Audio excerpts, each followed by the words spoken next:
Será que nós somos donos do nosso destino ou tudo já veio resolvido?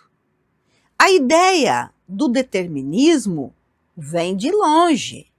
Vem lá na mitologia grega. As Moiras eram três irmãs que determinavam o destino tanto dos deuses quanto dos seres humanos. Eram três mulheres sombrias, responsáveis por fabricar, tecer e cortar o fio da vida dos mortais. Durante o trabalho, as Moiras fazem uso da roda da fortuna, que é o tear utilizado para tecer os fios.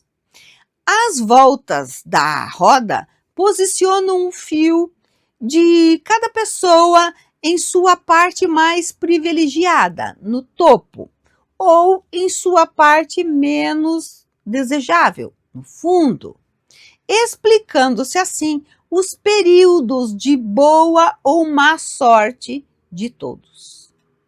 Moira, no singular, no início significava destino.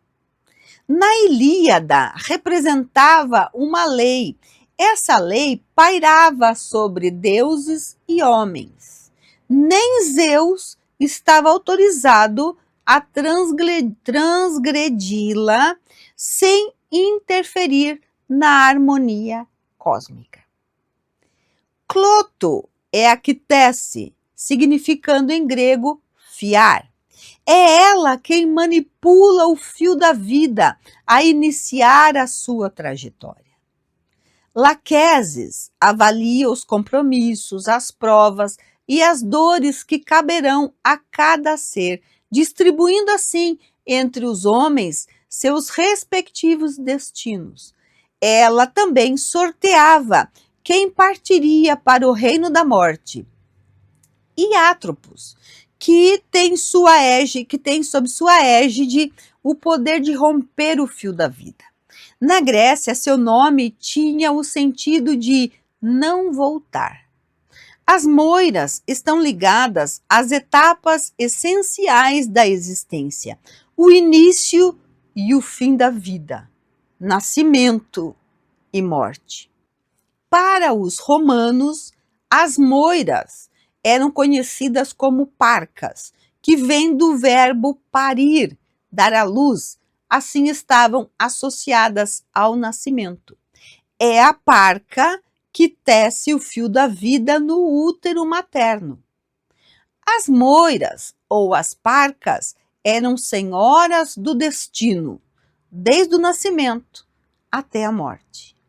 Assim, o destino do homem seria determinado por elas. A pessoa impotente devia tão somente obedecer-lhes. O determinismo, em sua essência, sugere que cada evento é causado por eventos anteriores, seguindo leis naturais ou divinas inflexíveis. Na antiguidade, essa ideia era personificada pelas Moiras. Cloto, a que tece o fio, Laquese, a que avalia as provas e as dores, e Atropos, a que corta o fio da vida, o fim inevitável.